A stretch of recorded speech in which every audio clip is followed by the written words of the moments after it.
Aloha mai kākou. Good evening, everyone. Mahalo nui for coming. I just wanted to do a quick shout out to Civil Beat, Windward Community College, and all of the other storytellers here this evening. Yeah, mahalo to everyone who helped make tonight possible. And mahalo to all of our kupuna and their kupuna who have led us down the paths of our own lives. And hopefully, Auntie Mahealani will be coming up at the end of our session. She'll be reminding you, and hopefully you take her reminders to heart to capture your own stories and pass them on and share them like we're doing tonight. I wanted to start off my talk story session with you folks by sharing a short story about, I don't know exactly which direction it is from here, but there's a valley right behind Windward Community College called Ioleka'a. And I just wanted to share my version. There's a couple different versions of this story, but I just wanted to share my version of Ioleka'a, which means rolling rat. And so this story is about that valley, which is named after the rolling rats. Ikawā kahiko, in the ancient times, there were rats, there were iole that lived there at Ioleka'a, down at the bottom. And these were a peculiar type of rat. They were able to cultivate food. They didn't actually steal. They weren't so sneaky around each other, these guys. They actually shared, they grew food, they managed the water resources of the area, and they're able to create abundance. Kind of interesting as rats. And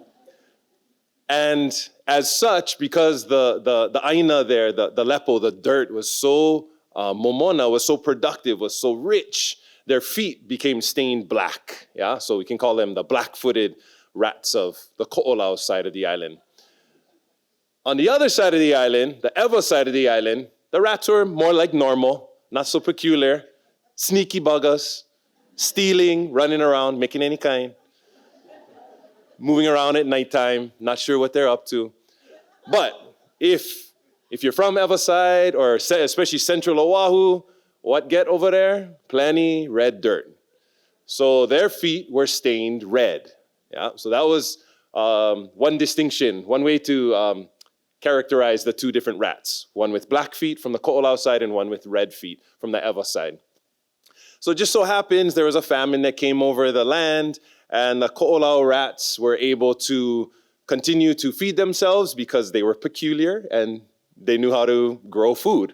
The Ewa rats, being their normal ratty selves, kept moving further and further away from their zone and in search of food, and eventually ended up at the top of the Pali Ko'olau, looking down over onto the windward side, over into olaupoko. And there at the bottom of the Pali, they spied all these lo'i, clumps of mai'a with, stands of mai'a with big banana bunches hanging down, swaying fronds of ko, of sugarcane. Just, we can imagine, lots and lots of food.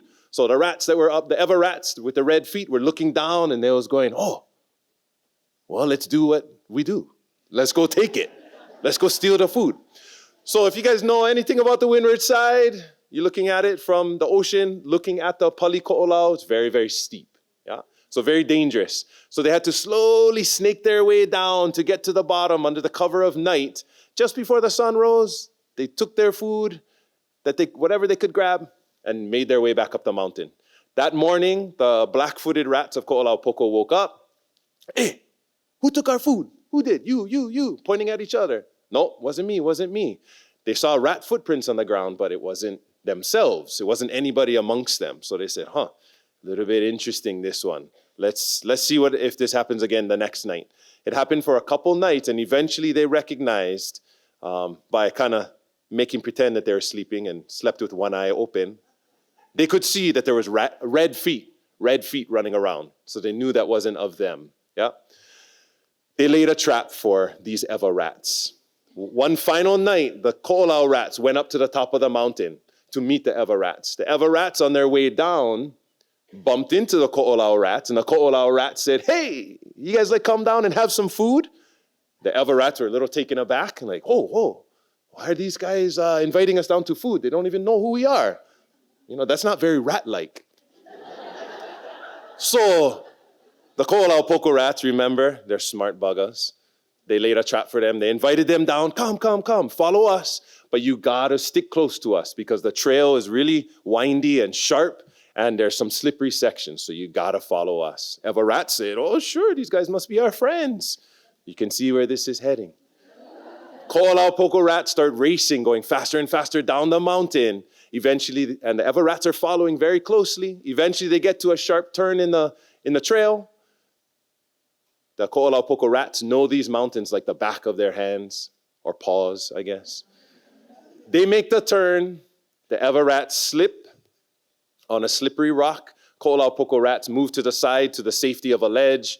The Eva rats slip on the rock and go rolling down to the bottom. Splat, I guess we could say. To their demise, yeah, to their demise. So that valley, this valley that's right here, right next to us here in this theater, that's how it gets its name, Iole Ka'a. That's one of the versions and one of the stories of how it gets its name. The rolling rats that went down, yeah? So whether it's about rats or people, I don't know, but I'm glad I'm on the Olaupoko side, yeah? I like to share this story with my children and with other children that I interact with at Heʻeia Fishpond for a few reasons. But tonight, one of the main reasons I like to share this is because I identify myself as a ko'olaupoko rat or a ko'olau rat. Not so much because I'm peculiar, but I definitely am. But mainly because I'm proud of the way that these iole acted, yeah? They were cultivators of food, they stuck up for each other, they stuck together, and they protected what was theirs because, I mean, one of our main Hawaiian rules is always ask permission, yeah? And these guys never asked permission, they came down and stole. So, you know, they stood up for themselves, and a little bit of what Liko shared earlier, that po'opakiki, in a good way. They were onipa'a, they were steadfast, and they were stubborn. It was going to protect what was theirs, yeah? So I identify myself as a ko'olau rat. And I say ko'olau because I was raised in both ko'olau loa and ko'olau poko. Yeah, my time on this earth began up at Kawela Bay. I was lucky enough to be born into a family that had access to the bay, and I lived with my mother for 8 years on the shores of Kawela Bay in ko'olau loa, right next to Turtle Bay Hotel. In 1986, the hotel changed hands and we were forced to move out along with all the other leaseholding families. But we spent many, many great years there, only 8 years of my life, but several decades for my family. We spent many years there creating memories, and we all were very sad to leave. My mother didn't want to move out of Ko'olauloa quite yet, so we moved just down the coast to Laie. Let me back up a little bit. Before Laie, I just wanted to mention, I graduated from Rainbow Preschool in Kahuku. Preschool graduate, I made it. And I attended Sunset Beach Elementary for 3 years, yeah, kindergarten through second grade. So that was the beginning of my life on the Ko'olau side. We eventually moved to Laie, and while we lived in Laie, I went to school at Ka'ava Elementary for 2 years with my cousins, and I have great memories of hanging out at Swansea Beach Park, getting candy and snacks from the 7-Eleven in Ka'ava, and swimming at Ka'ava Beach Park, yeah. Wonderful time there in Ka'ava as well as Laie. We lived right across the street from the A&W, if you guys remember where that was, in Laie Shopping Center.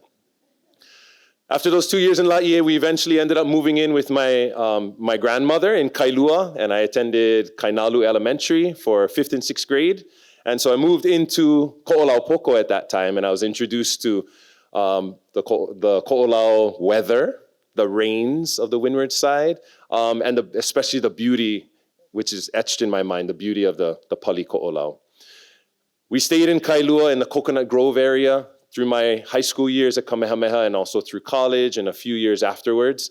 But right after I came back from college, my life took a turn, my life took a change because I was introduced to, I can say someone, and I was introduced to some place, yeah? And I was introduced to this place through my friend's girlfriend. So that's only 3 degrees of separation, but that's not your Mara's sister's, Auntie Joe's, Uncle Joe, Auntie Nani's baby's daddy. No. So not that many degrees of separation, but just 3. But that's how it goes, yeah. That's how life goes, and we're all connected and we are all related. And so I was able to form and begin a relationship with Heʻeia Fishpond through my friend's girlfriend. And I thought my relationship with the fish pond was brand new. But as I thought about it, I realized that I had actually been introduced to Heʻeia Fishpond years earlier. See, my family from Kailua and Kaneohe side, I think we have plenty families here, used to have plenty parties at Ulumau Village. So I spent plenty time at Ulumau Village. Today it's called Heʻeia State Park, but I hear the in the audience. That means you guys know it as Ulumau Village, yeah? You guys remember it as Ulumau Village. My memories of being there at Heʻeia State Park, Ulumau Village, was hanging out in the shadows as my mom was at hula practice with Kumuhula Kawai Kapu Hewitt, and my mom was doing duck walks, yeah? In the hot, humid, I remember the termites, that was the main thing. Just remember those hot, humid nights and the termites. And also going to parties there, baby parties, graduation parties, and looking down from the point there, looking down and seeing this ring of trees and not knowing what it is. So this is when I was in my single digit years, 8, 9, going into 10, 11, 12. I didn't know what that place was, but I remember seeing, it's in my memory, I remember seeing the ring of trees. Well, I was introduced, and in fact reintroduced to the fish pond right out of college. And I thought it was a first-time introduction, but after a little bit of remembering, I realized I've been there before, I've seen this place, and I was lucky enough to get introduced through friends, and that began up until today, a 23-year relationship with Heʻeia Fishpond. Today, I'm the assistant executive director, but really that's just a fancy way of saying I'm the toilet scrubber, the grass, the weed whacker, the email writer, answer the phone sometimes, chainsawer, work with kids guy, and hang out with as many kupuna who can share with us stories about that place. That's the longest job title ever.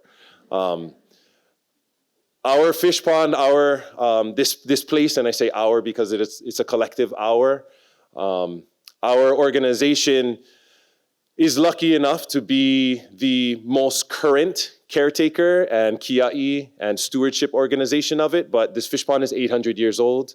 It's been around for a long time, and we view ourselves as just being a blip in the timeline of caretakers of this entire fish pond. The fish pond is host to a beautiful menagerie and diversity of animals, yeah. Native herbivorous fish like ama and ava and pualu and palani, manini, kala. Native predatory fish like papio and barracuda. Other native omnivores like veke and moi and aholehole, o'io, yeah. These are all reef fish. I hear some mms in the audience, yeah. These are all reef fish, and these are the fish that sustained our kupuna on these islands for several thousand years without imports.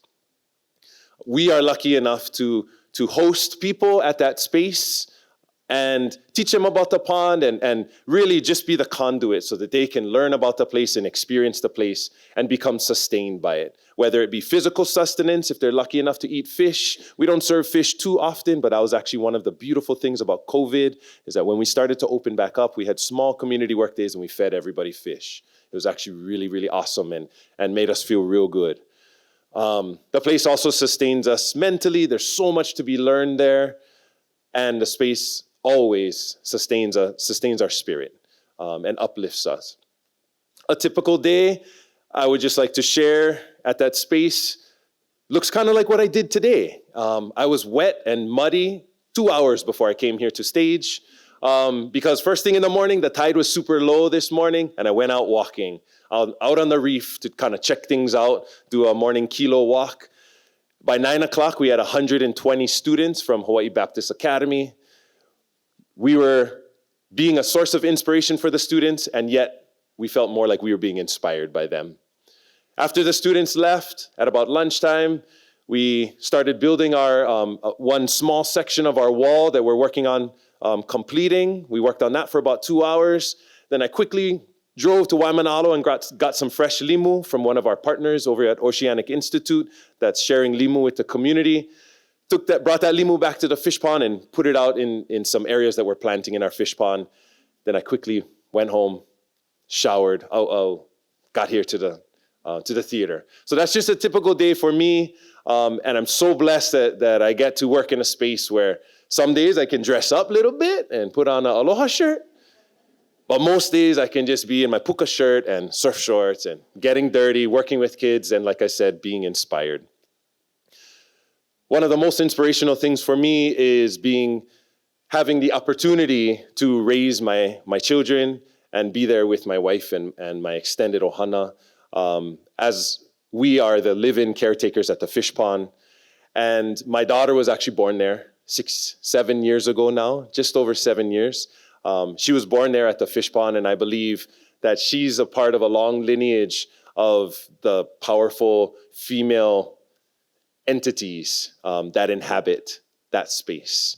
So I'm so lucky that I get to share Heʻeia Fish Pond with my immediate ohana, with my extended ohana, and with all of the community members and schools and anybody else. You're all invited. Please come visit us. And I think one of the hopes for me is that being a olaupoko rat and a loa rat, being of the peculiar type that lives and loves the windward side, my hope is that we can inspire people,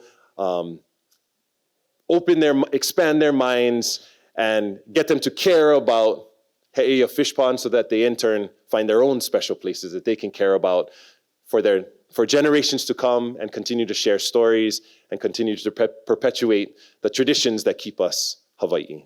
Mahalo.